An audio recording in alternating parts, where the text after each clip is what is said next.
शंकराचार्य अकेला नहीं होता है, वो अपने परिकरों के साथ ही होता है। हमारे आंखों के सामने जब उसको घसीटा जा रहा है, मारा जा रहा है, पीटा जा रहा है, तो देख करके कैसा लगेगा। उस नोटिस में ये लिखा है कि आप शंकराचार्य हैं, 24 घंटे में इसका प्रमाण दीजिए। महाकुंभ मेले का प्रशासन हमसे पूछेगा कि हम शंकराचार्य हैं कि नहीं। जो हमारी ठकुर सुहाती बोलता हो उसको शंकराचार्य घोषित करवा दो। हमसे सीनियर लोगों ने भी हमको चुना था, हमसे जूनियर लोगों ने भी हमको चुना था। मुसलमान भी कह रहे हैं कि गौ रक्षा होनी चाहिए, ईसाई भी आज तारीख में कह रहे हैं कि गौ रक्षा होनी चाहिए। आपने छात्र राजनीति को बंद करवा दिया है। भारत के लोगों के ऊपर भारत पुलिस कैसे डंडा मार सकती है, हमको बताओ। अंग्रेजों ने बनाया था, आज भी पुलिस उसी को फॉलो कर रही है कि नहीं कर रही है। और उनकी जिद थी शंकराचार्य का अपमान। जो लोग कह रहे हैं ना फेसबुक में कि शंकराचार्य 2 कदम चल लेते तो क्या फर्क पड़ जाता। क्यों शेख हसीना को यहाँ रखा गया है जब बांग्लादेश की जनता ने उनको भगाया है। भारत हिंदुओं का देश है तो हिंदुओं पे आक्रमण करो कि हिंदू मारे जाएं ताकि हम हिंदू वोट का ध्रुवीकरण करें। हिंदू आपके लिए ईंधन है जिसको जला करके आप अपने बटलोई में चावल पका रहे हो। आप बिल्कुल में मत समझिए कि हम किसी कष्ट में हैं। 100 करोड़ सनातनियों के गुरु को आप अपमानित करोगे तो प्रतिक्रिया तो होगी कि आपने अपने नाम के आगे शंकराचार्य कैसे लिख रखा है। अब फुटपाथ पे होने से हमको और खुशी है कि हम आम जनता के साथ। उस समय गाय काट दी जाती थी, आज गाय काट के बेची भी जा रही है। प्रयाग में तोड़ दिए गए। प्रयाग के आप हो, आप प्रयाग का नाम पहले नहीं लेते हो, काशी का नाम लेते हो कि जब औरंगजेब तोड़े तो बड़ा खराब, और जब नरेंद्र मोदी तोड़े और आदित्यनाथ योगी तोड़े तो बहुत बड़ा हिंदू जय जयकारा था। क्योंकि चाहे केंद्र की सरकार हो भाजपा की, चाहे प्रदेश की भाजपा की सरकार हो, ये गौहत्या नहीं रोकना चाहती। उत्तर प्रदेश का एक शहर प्रयागराज, जहां हर साल माघ के माह में पवित्र आयोजन माघ मेला होता है, जहां तमाम उत्सव होते हैं, आयोजन होते हैं, और इनके साथ साथ कुछ घटनाएं भी होती हैं। कुछ घटनाएं धर्म के दृष्टिकोण से सकारात्मक कही जा सकती हैं, लेकिन कुछ बहुत अच्छा वक्तव्य विशुद्ध दिया रूप है से आपने। नकारात्मक होती हैं। बताया हमको। तो बीते दिन एक ऐसी घटना हुई जिस पर जितना कहा जाए उतना कम। सनातन धर्म के तो लिए आइए बात करते हैं है। पूज्यपाद गुरुदेव शंकराचार्य अभिमुक्तेश्वरानंद जी से, और जानते हैं कि जो घटना थी उसका मूल क्या था। तो महाराज जी, सर्वप्रथम स्वागत है हमारे चैनल पर। और हमारे चैनल की एक रवायत है, एक परंपरा है कि शुरुआत इसी से होती है कि कैसे हैं आप और कैसी है आपकी सेहत। भगवान की कृपा है, हम भी अच्छे हैं। हमारा तन मन सब आनंद में है, कोई दिक्कत नहीं। और महाराज जी, ये प्रश्न इसलिए भी ज़रूरी है कि जो घटनाक्रम की एक तमाम उस पर चर्चा हो गई, उस पर प्रेस वार्ता भी हो गई, आपकी भी हो गई, अब तो प्रशासन की भी हो गई। और प्रशासन ने तमाम प्रकार के आरोप लगाए कि बैरिकेडिंग तोड़ी गई, 200-250 लोगों से ज़्यादा की भीड़ थी और इस नियम का उल्लंघन हुआ, इस वजह से स्थिति इतनी विकराल हो गई। तो क्या आपको लगता है कि प्रशासन का ये दावा ठीक है? जो आरोप पर आप हमको चाहते हो एक एक करके पूछिए, हम बताते जाएं। जैसे उनका कहना था कि भीड़ बहुत ज़्यादा है। 4 करोड़ 52 लाख लोगों का उन्होंने बताया है। 4 करोड़ 52 लाख लोग जहाँ पर खड़े हैं वहाँ 100-150 की क्या गिनती है, बताओ आप। 4 करोड़ 52 लाख एक जगह हैं, वहाँ पे 100-150 क्या होता है ये बताओ। ऊँट के मुँह में जीरा भी कहें तो बहुत बड़ा हो जाएगा। ये 100-150 लोगों को भीड़ कहा जाता है? 4 करोड़ 52 लाख लोगों के बीच में एक ऐसी बात है। दूसरे, परंपरा रही है, आप लोग प्रयाग के हैं, माघ मेला कुंभ सब कवर करते हैं। आप जानते हैं कि यहाँ पर एक गांव के लोग आते हैं टोली बना करके, अपनी टोली के साथ स्नान करते हैं। एक परिवार के लोग आते हैं, जो संयुक्त परिवार के लोग हैं, वो टोली बना करके अपना स्नान करते हैं। एक संस्था होती है, उसके लोग होते हैं, वो अपना टोली बना करके ही जाते हैं एक साथ, ताकि सब लोग एक साथ स्नान कर लें। अलग अलग, कोई कैप एक जैसा पहन करके जाता है, कोई झंडा एक जैसा ले करके उसके पीछे झंडे को देखते हुए जाते हैं। तरह तरह के तरीके लोगों ने बनाए। कुछ नहीं तो लोटा टांग लेते हैं डंडे के अंदर, उसी लोटे को देखते देखते सारे समूह के लोग इकट्ठा रहते हुए चले जाते हैं और दर्शन स्नान कर लेते हैं। तो यहाँ तो समूह में आप अभी चलिए हमारे साथ, दिन भर में जाने कितनी टोली हम दिखा देंगे, जिसमें 10-20 से लेकर के 100-200 लोग रहते हैं, सब स्नान करते हैं टोलियों में।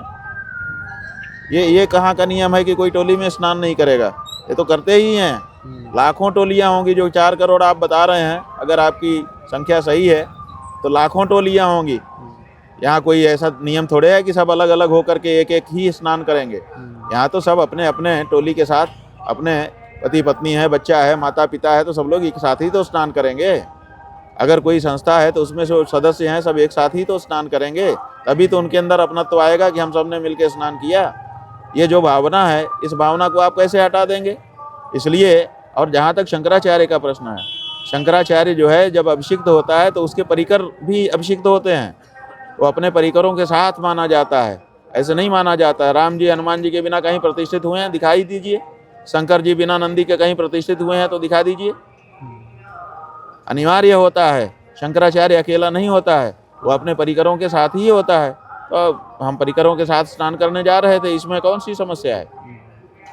महाराज जी, दूसरा प्रश्न एक एक करके पूछ लीजिए। जी जी। महाराज जी, भारतीय सनातन परंपरा में जो गुरु शिष्य का संवाद है, जो संबंध है, उसका वो बड़ा अमूल्य है। और आपके लिए और क्या है कि गुरुओं के लिए भी सब कुछ शिष्य हैं और शिष्यों के लिए भी सब कुछ गुरु हैं, लेकिन आपके लिए अपने शिष्यों के साथ इस तरह की घटना होते देखना कितना कष्टदायी था? तो बात यह है कि हमारे तो सभी शिष्य हैं, हम तो जगत गुरु हैं, इसलिए केवल हमारे शिष्यों के साथ होता हमको कष्ट नहीं पहुंचाता, किसी के साथ भी हो हमको कष्ट होता है। कुंभ में जब लोग मारे गए थे तो किसको दुख हुआ था? हमको हुआ था कि नहीं हुआ था? क्यों हुआ था? क्योंकि वो भी हमारे ही शिष्य थे। तो सबके लिए हमारे मन में दुख होता है, लेकिन जो परिकर ही है दिन रात सामने ही है, और हमारे आंखों के सामने जब उसको घसीटा जा रहा है, मारा जा रहा है, पीटा जा रहा है, तो देख करके कैसा लगेगा? और विशेष करके जब बड़े बड़े अधिकारी स्वयं हाथ चला रहे हैं, पाँव चला रहे हैं, जूता पहन करके मार रहे हैं संतों को, तो ये सब दृश्य देखना बड़ा कठोर समय था। हमने ये सब दृश्य देखा, अमिट हो गया। कभी बुलाए नहीं भूलेगा हमसे कि ऐसा भी होता है। हमने कल्पना नहीं की थी कि माघ मेले के प्रशासक ऐसे हो सकते हैं। बिना किसी अपराध के किसी को नहीं मारा जा सकता है। आप निरपराध लोगों को इस तरह से पीट रहे हैं, ये दृश्य तो अमिट छाप छोड़ गया है। हमारा एक शिष्य है, दंडी सन्यासी है, उसको मारा, हमारे सामने तो नहीं बोला वो, लेकिन लोग बता रहे थे कि वो कह रहा था कि मैं कभी नहीं आऊँगा कुंभ में। बताइए उसके मन में ये भावना क्यों आई? इसके पहले वो एकदम आतुर था, वो ज्योतिर्मठ से चल करके यहाँ आ गया, रात रात भी चला, इसकी इतनी उत्कंठा थी उसकी, और फिर आपने ऐसा कर दिया कि उसके मन में आ गया कि मैं कभी नहीं आऊँगा। हालांकि हम लोग समझाएंगे कि ऐसा मत सोचो, लेकिन तत्काल उसके मन में एक आप भावना भर रहे हैं कि कभी नहीं आऊँगा। आपकी कैसी छवि उस सन्यासी के मन में जा रही है? विचार तो करो। महाराज जी, घटना का स्वरूप इतना बिगड़ा, तो अभी वर्तमान में ऐसा क्या किया जाए कि कोई बीच का रास्ता निकले, कोई समस्या? भाई हमें कुछ नहीं करना है, करना प्रशासन को है। हमने कुछ नहीं किया है, प्रशासन ने ही इसको जानबूझ करके धीरे धीरे बढ़ा बढ़ा करके इतनी बड़ी बात बनाया है। अब जब बड़ी बात बना दिया है तो शंकराचार्य जी की पीठ का भी तो अपना सम्मान है। आप उसको जनता की नज़र में स्थापित कर दीजिए कि नहीं हम सम्मान कर रहे हैं, हम कहाँ मना कर रहे हैं, लेकिन आप ये संदेश दें कि हमने इनको ठीक कर दिया, हमने देखिए इनका अपमान कर दिया। तो शंकराचार्य जी के अपमान का संदेश देने के बाद कोई कैसे चुप रहेगा? आप संदेश को आपने बढ़ाया है, आप उसको ठीक कर दीजिए। हमें क्या करना है? हम तो जहाँ के तहाँ बैठे हैं। प्रशासन जब चाहे, यहाँ का शासन जब चाहे इस संदेश को सही कर सकता है, और शासन प्रशासन को इतनी सब अकल होती है, इनको समझ होती है कि क्या करना है। अभी तो वो इसको जानबूझ के बढ़ा ही रहे हैं, तो अभी नहीं लग रहा है कि वो इस संदेश को मीट आउट करना चाहते हैं, सही करना चाहते हैं। अभी तो ऐसा लग रहा है, अभी जैसे उन्होंने कल रात को 1 बजे नोटिस चिपकाया है, वो देखिए, रात को उनके अधिकारी आए, बोले नोटिस ले लीजिए। तो यहाँ पर जो हमारी सुरक्षा में लोग खड़े थे, उन्होंने कहा कि भाई इस समय तो कोई जिम्मेदार लोग हैं नहीं, हम लोग तो सुरक्षा के लोग हैं। तो आप कौन हैं? उन्होंने बोले हम कानून गो हैं। कानून गो स्वयं रात के 1 बजे नोटिस लेकर के आया, कानून गो। कानून को बड़ी पोस्ट होती है। रेवेन्यू डिपार्टमेंट में एक कमिश्नर समझ लो। अब वो आया, अब आ करके बोला कि ये ले लीजिए। उन लोगों ने कहा कोई है ही नहीं है, आप कार्य समय में आइए। बोले नहीं, ले ही लीजिए। तो जब नहीं लिया तो वहाँ चिपका करके गया, वीडियो बनवाया है। वीडियो भी जो वो बनवा रहा था उसी के साथ दूसरे लोग भी बना रहे थे। वो वीडियो भी हमको सवेरे जब हम उठे तो दिखाया गया कि वो कह रहा है कि वीडियो बना लो, हम चस्पा कर रहे हैं। वो चस्पा है, आप उसको कवर कर सकते हैं जी। तो नोटिस चिपका के चले गए। उस नोटिस में क्या है जानते हैं? उस नोटिस में ये लिखा है कि आप शंकराचार्य हैं, 24 घंटे में इसका प्रमाण दीजिए। और आपने ये क्यों लगाया है अपने नाम के आगे शंकराचार्य? अब 3 बजे हमने प्रेस कॉन्फ्रेंस बुलाई है, 3 बजे हम जवाब देंगे। तो वो कहाँ इसको सही करना चाहते हैं, वो तो इसको और बिगाड़ना चाहते हैं। माघ मेले का प्रशासन हमसे पूछेगा कि हम शंकराचार्य हैं कि नहीं, और माघ मेले का प्रशासन किसी को शंकराचार्य है कि नहीं वो तय करेगा। ये अथॉरिटी शंकराचार्य को कब से हो गई बताइए? ये माघ मेला प्रशासन को कब से हो गई कि वो ये तय करे कि कौन शंकराचार्य है और कौन नहीं है? लेकिन कोशिश ये की जा रही है। इसका मतलब है कि उत्तर प्रदेश की सरकार जिसको चाहेगी उसको शंकराचार्य कहेगी, ऐसी मंशा दिखाई दे रही है। अपने प्रशासन के द्वारा जिसको चाहेगी उसको शंकराचार्य निरूपित करवाएगी, ऐसी मंशा उनकी दिखाई दे रही है। तो यहाँ तो मामला ही पलटने की कोशिश हो रही है कि जो शंकराचार्य है उसको शंकराचार्य नहीं सिद्ध करो, और जो हमारी ठकुर सुहाती बोलता हो उसको शंकराचार्य घोषित करवा दो। ये प्रक्रिया चल रही है, इसलिए अभी नहीं लगता है कि इसमें कोई समाधान निकल के आने वाला है। ये तो बात है, बात चलेगी। महाराज जी, सोशल मीडिया का दौर है, तमाम तरह की प्रतिक्रियाएं आती हैं। अधिकांश आपके समर्थन में हैं, आपका सहयोग कर रही हैं और चाहती हैं कि जो आपके साथ हुआ है उसका कड़े शब्दों में निंदा हो, उस पर कार्रवाई हो। लेकिन एक वर्ग महाराज जी ऐसा भी है जो आपके प्रति प्रतिकार रख रहा है। वो कह रहा है कि आपने अल्टीमेटली आपने नियम की अवहेलना की। तो उस वर्ग पर क्या कहना चाहिए? देखिए, ये जो वर्ग है उसको भ्रामक जानकारी दी गई है। जब यहाँ का कलेक्टर, जब यहाँ की कमिश्नर, जब यहाँ का माघ मेला का अधिकारी प्रेस कॉन्फ्रेंस में बैठ करके ये बोलता है कि उन्होंने बैरिकेटिंग तोड़ दिया, उन्होंने जो है नियमों की अवहेलना की, प्रोटोकॉल नहीं था फिर भी चले गए, जिद कर रहे थे। जब इस तरह की भ्रामक जानकारी देता है तो उस जानकारी के आलोक में जनता प्रतिक्रिया करती है। अगर उनको जनता के सामने सही वस्तु स्थिति जाएगी तो उसकी प्रतिक्रिया बदल जाएगी। तो जैसी आपने बात उसके सामने रखी है उसके अनुसार प्रतिक्रिया दे रहा है। हमारा ये कहना है कि ये सब बातें भ्रामक हैं, झूठी हैं, लेकिन उनकी बात चूँकि वो अफसर हैं, उनके चैनलों के माध्यम से फैला दी गई है, तो भ्रामक जानकारी के आलोक में जनता की ये प्रतिक्रिया है। सच्ची जानकारी के आलोक में होती तो ज़रूर हम उस पर संज्ञान लेते।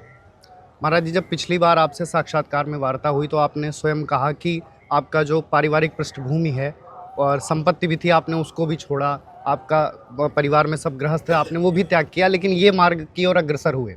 और आपने ये भी कहा था कि छात्र राजनीति में भी सक्रिय थे।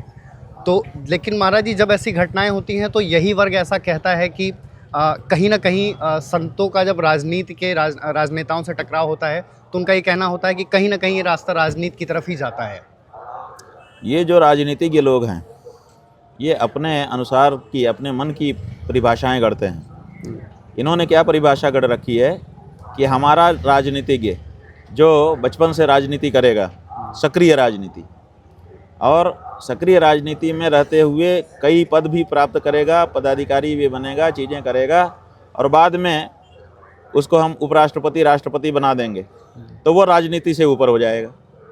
पूरी ज़िंदगी जिसने राजनीति की है वो अचानक एक दिन राष्ट्रपति, उपराष्ट्रपति बन के राजनीति से विमुख हो जाता है, वो फिर राजनीति नहीं करता है। और दूसरे पर कहते हैं, दूसरा व्यक्ति शंकराचार्य पीठ पे चला गया तब भी वो राजनीति ही कर रहा है। ये कैसे हो सकता है? अरे शंकराचार्य के लिए क्या राजनीति होती है? और जहाँ तक राजनीति की बात है, छात्रावस्था में नेतृत्व की क्षमता जिसके अंदर होती है वही छात्र राजनीति करता है। छात्र राजनीति किस लिए होती है? सत्ता प्राप्त करने के लिए नहीं होती है। छात्र राजनीति इसलिए होती है कि भारत की जो राजनीति है उसको बच्चा सीखे, नेतृत्व के गुण उसमें विकसित हों। और नेतृत्व का गुण कोई छोटा गुण नहीं होता है, देश और समाज को आगे ले जाने के लिए बड़ा ज़रूरी गुण होता है। इसलिए ये व्यवस्था बनाई गई थी कि हर विद्यालय में हम छात्र राजनीति कराएंगे ताकि जो नेतृत्व की गुण वाले बच्चे हैं वो चिन्हित हो जाएं। तो आपने नेतृत्व के गुण वाले लोगों को आगे लाने के लिए जो व्यवस्था चलाई, आप उसकी निंदा कैसे कर सकते हैं? हमारे अंदर अगर नेतृत्व के गुण होंगे तभी ना लोगों ने हमको, छात्रों ने, हमारे साथ पढ़ने वाले छात्रों ने हमको चुना था। हमसे सीनियर लोगों ने भी हमको चुना था, हमसे जूनियर लोगों ने भी हमको चुना था। क्यों? उन्होंने सोचा होगा ना कि इसके अंदर नेतृत्व की क्षमता है। तो नेतृत्व की क्षमता होना दुर्गुण कब से हो गया, आप बताइए? ये तो गुण है। जी। अगर वो क्षमता विकसित हो गई तो जो जिस क्षेत्र में रहेगा उसमें नेतृत्व करेगा।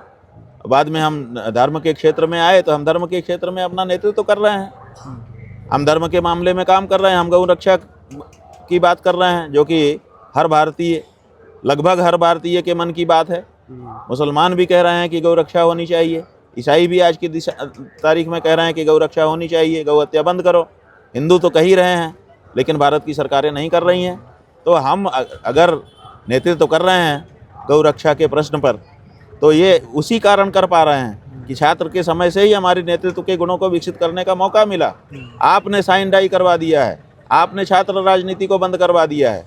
आप चिन्हित कर रहे हो छात्रों को कि कौन छात्र राजनीति कर रहा है, उसके ऊपर मुकदमे लाद रहे हो। आप देश से नेतृत्व के गुणों को विकसित होने पर पाबंदी लगा रहे हो, पहरा लगा रहे हो, आप ये कर रहे हो। इसलिए नेतृत्व के गुणों को विकसित करने के लिए छात्रों के बीच में राजनीति लाई गई थी। बिल्कुल, हम छात्र राजनीति में उस समय थे, हमने वहाँ पर भी नेतृत्व किया, हमारे ऊपर कोई उंगली नहीं उठी, सब हमको पसंद करते थे और हमने छात्रों के हित में जो संभव हुआ उस समय किया। और जब हम धर्म के क्षेत्र में आ गए, अब धर्म के क्षेत्र में हम नेतृत्व कर रहे हैं। धार्मिक जो प्रश्न हैं हमारे, उनको सुलझाने के लिए हम कदम बढ़ा रहे हैं, दिन रात काम कर रहे हैं। इसमें गड़बड़ी क्या है? गुरुदेव, जैसा कि आपका अभियान भी है गौ माता राष्ट्र माता, और 2015 की बनारस की घटना जिसमें प्रशासन द्वारा आप पर अत्याचार हुआ, और आज ये मौनी अमावस्या के दिन की घटना, अभियान उद्देश्य भले अलग थे पर सरकारों का रवैया वही है। ये कैसे ठीक होगा? इसी से पता चलता है कि सरकार सरकार होती है। सरकारें सब एक जैसी ही होती हैं, और हमारे देश की जो सरकारें हैं आज़ादी के बाद से अभी तक अंग्रेज़ों के पैटर्न पर ही चलती हैं। जैसे अंग्रेज़ भारत के ही सिपाहियों को भर्ती करते थे और भारत के लोगों के ऊपर ही डंडा बरसाने को कहते थे, और वो भारत के लोग ही सिपाही बन करके भारत के लोगों के ऊपर डंडा बरसाते थे अंग्रेज़ों के समय में। वही आज हो रहा है। आज जो सरकारें हैं वो लाठीचार्ज करवा देती हैं। कहाँ फ़र्क आया है? आज की सरकारें तो जो अंग्रेज़ सरकार थी ठीक उसी तरह से सब काम हो रहा है। तो ये सरकारें, भारत की सरकारें अभी तक हो कहाँ पाई हैं? अभी तो सब अंग्रेज़ सरकारें हैं। ये अंग्रेज़ों का ही तौर तरीका सब कुछ बना हुआ है। भारत के लोगों के ऊपर भारत की पुलिस कैसे डंडा मार सकती है? हमको बताओ। अगर हम हमारे ही देश के नागरिकों के ऊपर हमारा ही देश कैसे आक्रमण कर सकता है? लेकिन यहाँ तो रोज़ होता है। ये क्यों होता है? जो तरीका अंग्रेज़ों ने बनाया था, आज भी पुलिस उसी को फॉलो कर रही है कि नहीं कर रही है? एक एक चीज़ निकाल करके देख लीजिए। अभी व्याख्या का समय नहीं है, हम संकेत में कह रहे हैं, संक्षेप में कह रहे हैं। भारत की पुलिस व्यवस्था क्या अंग्रेज़ों के समय की ही नहीं है? अगर इसको आप अध्ययन करिए, आप पाएंगे कि एकदम वही है। तो जब अंग्रेज़ों की ही पुलिस है, भारत के लोगों के ऊपर ही डंडा बरसाने के लिए अगर ये काम कर रही है, तो भारत की कहाँ हो पाई है? समझिए। अगर इस बारे में हम आवाज़ उठा देते हैं तो यही दोष हो जाता है, क्योंकि ये सरकार को पसंद नहीं आता है। क्यों? क्योंकि सरकार जो है अभी भी अंग्रेज स्वभाव वाली है। अगर भारत स्वभाव वाली होती तो कहती अरे हमारा एक भाई बोल रहा है, आओ बैठो बात करो, क्या बात है, चलो अभी अभी तुम्हारी समस्या ठीक करते हैं।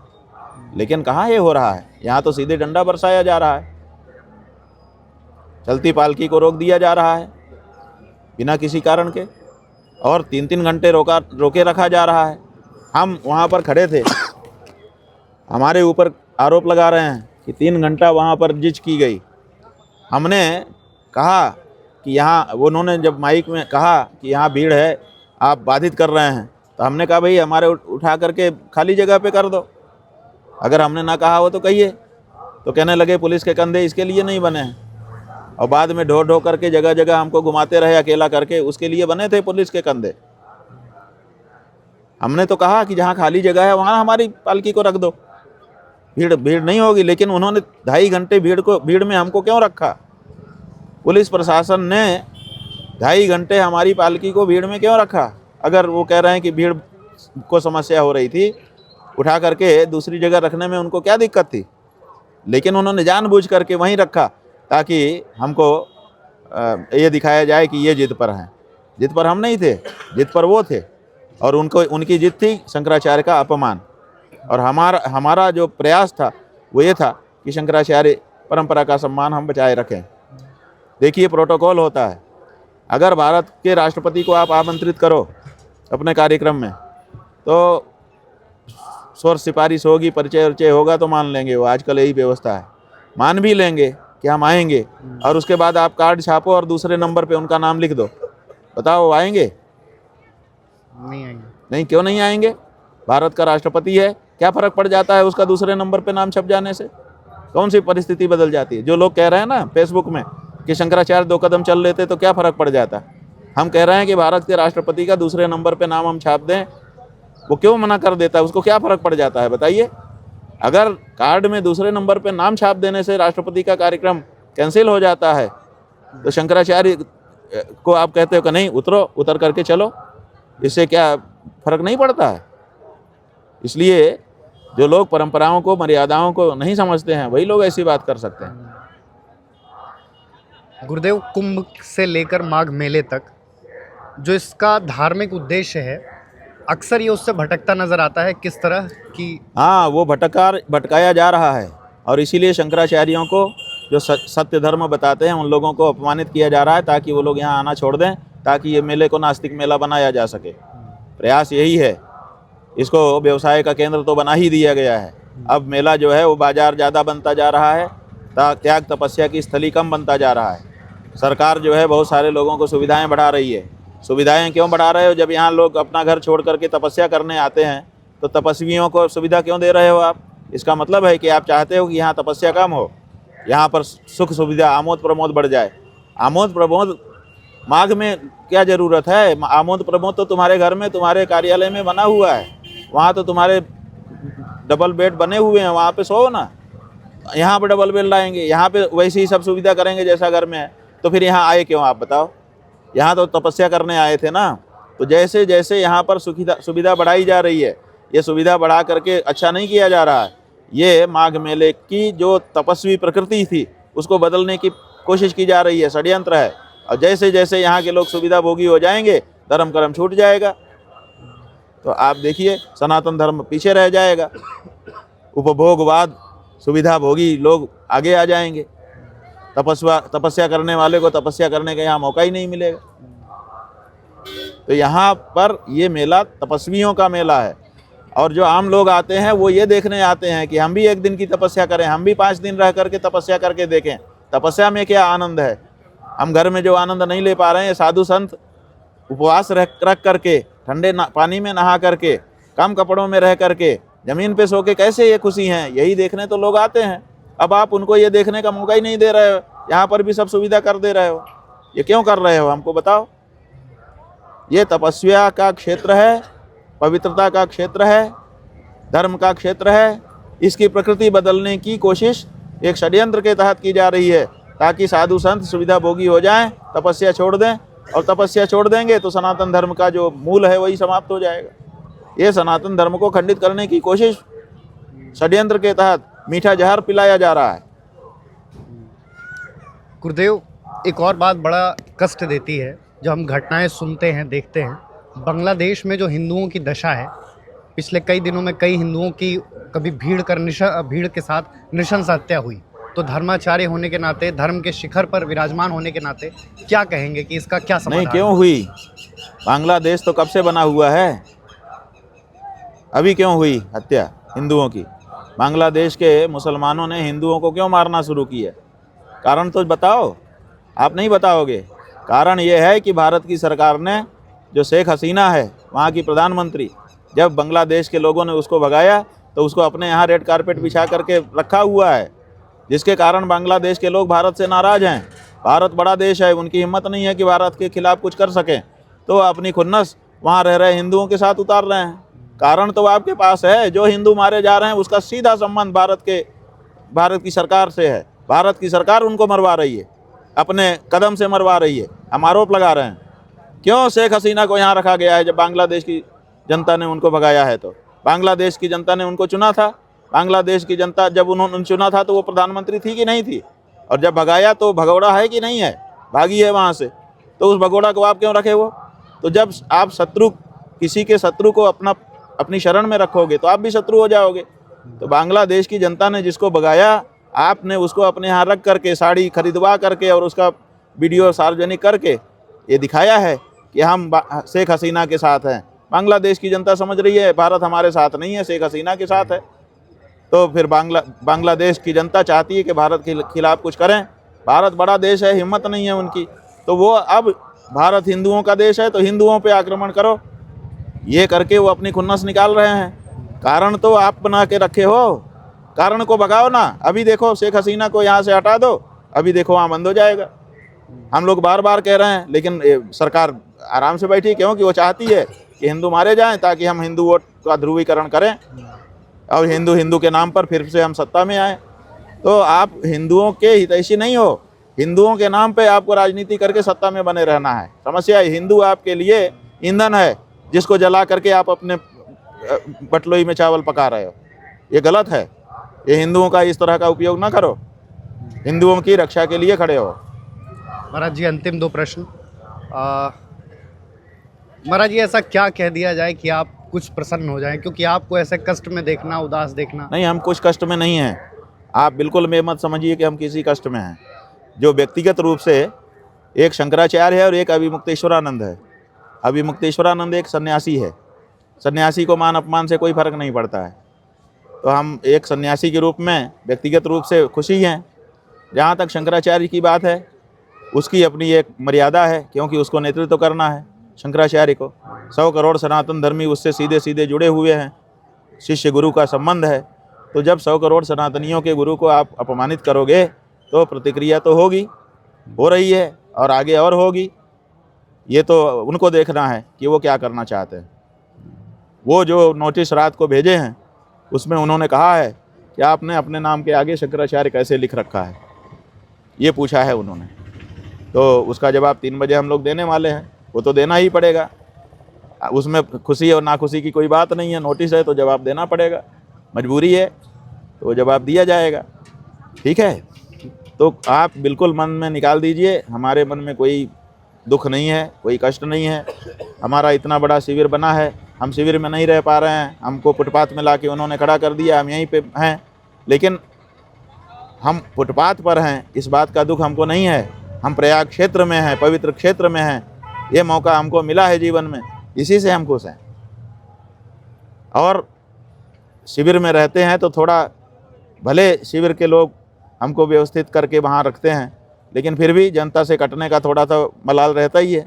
अब फुटपाथ पे होने से हमको और खुशी है कि हम आम जनता के साथ, जैसे फुटपाथ पर बहुत से लोग झुग्गी लगा करके रह जाते हैं, हम भी देखिए कि किसी ने खड़ा कर दिया, नहीं तो हम तो ऐसे ही बैठे थे, सोचे थे कि बांध लेंगे अपना चादर से अपना सिर ताकि ठंडा ना लगे, किसी ने इतना खड़ा कर दिया, इससे रह रहे हैं। तो हमें कोई दिक्कत नहीं, बल्कि हमें और खुशी है कि अब हम पब्लिक के और नज़दीक हैं, पब्लिक के एकदम साथ हैं, कोई विशेष व्यवस्था नहीं है, उससे और ज़्यादा प्रसन्नता हमको है, कोई दुख नहीं है हमको। और हमको अच्छा लगता है कि हम पब्लिक के साथ रहें और लोगों के लिए लड़ें और किसी के साथ अन्याय अत्याचार ना होने दें। महाराज जी जाते जाते कोई संदेश देना चाहिए? और हम ये जो लड़ाई लड़ रहे हैं केवल आप अपने लिए नहीं लड़ रहे हैं। एक शंकराचार्य नहीं होता है हिंदू धर्म में, 4 शंकराचार्य हैं। तो आज हमारे साथ हुआ है, हम सबसे बाद में अभिषिक्त हैं, सबसे कम उम्र भी हमारी है। कल को हमसे जो वरिष्ठ शंकराचार्य हैं 3 और, उनमें से कोई आए और उनके साथ ये हो जाए, तो उसके लिए भी तो लड़ लेना हमको ज़रूरी है, ताकि उनकी मान मर्यादा बनी रहे। तो इसीलिए हम अपने लिए नहीं लड़ रहे हैं, हम चारों पीठों के शंकराचार्यों की मान मर्यादा के लिए लड़ रहे हैं, वो बनी ही रहनी चाहिए। तो हमने इसीलिए कहा है कि चारों शंकराचार्यों के बारे में स्पष्ट नीति करके घोषित कर दो, ये ज़रूरी है। तो लड़ेंगे, ठीक है, लड़ेंगे। हाँ बिल्कुल, लड़ने के लिए हम लोग पैदा हुए हैं। आप जब शरीर विज्ञान पढ़ोगे तो पता चलेगा कि पिता के शरीर से आप अकेले नहीं निकले थे, कई अरब संख्या थी आपकी, आपके भाइयों की, और फिर आपने आपस में लड़ लड़ के अपने अस्तित्व को बचाने के लिए अपने आप को अकेला किया। अरबों करोड़ों को मार करके तब एक आए हो। अस्तित्व की रक्षा बहुत बड़ा प्रश्न होता है, किसी के अस्तित्व पर प्रश्न नहीं करना चाहिए। तब हम जीवन पाए हैं, और जीवन में अब हमको अपने मान मर्यादा की, अपनी संस्कृति, अपनी परंपरा, अपना धर्म, अपने लोग, इन सब के मान मर्यादा की रक्षा करना है। आप देखिए परिस्थिति क्या है एक शंकराचार्य के सामने। एक शंकराचार्य जब इतिहास पढ़ता है तो बताया जाता है कि अपने देश में मुगल आ गए थे, उन्होंने राज किया। क्या दिक्कत थी? दिक्कत ये थी कि गाय काटी जाती थी, दिक्कत ये थी कि मंदिर तोड़े जाते थे, दिक्कत ये थी कि साधु संतों का अपमान होता था, दिक्कत ये थी कि महिलाओं के ऊपर बलात्कार गुजारा जाता था। यही सब समस्या बताई जाती है ना। आप बताइए आज गाय कट रही है कि नहीं कट रही? उस समय गाय काट दी जाती थी, आज गाय काट के बेची भी जा रही है। उस समय बेचने का कोई इतिहास नहीं है। मुगलों के समय में गाय हत्या की जाती थी, लेकिन यहीं के लोग उसको खाने के लिए काट लेते थे या चिढ़ाने के लिए काटते थे। आज गाय को काट के बेचा जा रहा है। ये मुगलों से अच्छा शासन है? आज संतों का अपमान किया ही जा रहा है। आज मंदिरों को, जब से ये सरकार बनी है, जिस सरकार में इस समय हम लोग बैठे हैं, लगभग 1 लाख मंदिर तोड़ दिए गए। काशी में तोड़ दिए गए, प्रयाग में तोड़ दिए गए। प्रयाग के आप हो, आप प्रयाग का नाम पहले नहीं लेते हो, काशी का नाम लेते हो। यही समस्या है आप लोगों की। प्रयाग में कितने मंदिर तोड़े गए हैं? काशी में तोड़ दिए गए, प्रयाग में तोड़ दिए गए, हरिद्वार में तोड़ दिए गए, जयपुर में तोड़ दिए गए, दक्षिण में तोड़ दिए गए, पूरब में तोड़ दिए। तोड़े ही तो जा रहे हैं, रोज मंदिर तोड़े जा रहे हैं। 1 लाख से ज़्यादा मंदिर तोड़ दिए गए। मुगलों के समय में 1 लाख मंदिर तोड़े गए थे? गिने चुने मंदिर तोड़े गए थे। आज 1 लाख मंदिर तोड़ दिए गए। ये आप लोगों ने एक नैरेटिव बना दिया कि जब औरंगजेब तोड़े तो बड़ा खराब, और जब नरेंद्र मोदी तोड़े और आदित्यनाथ योगी तोड़े तो बहुत बड़ा हिंदू जय जयकारा करो, ये बहुत बढ़िया किया, मंदिर तोड़ दिया। ये जो नैरेटिव सेट किया गया है, ये नैरेटिव नहीं चलेगा। ये देखा जाएगा कि मंदिर तोड़े गए मुगलों के समय में तो वो खराब थे, और जब इनके समय में तोड़े गए तो वो अच्छे थे। ये कैसे हो सकता है?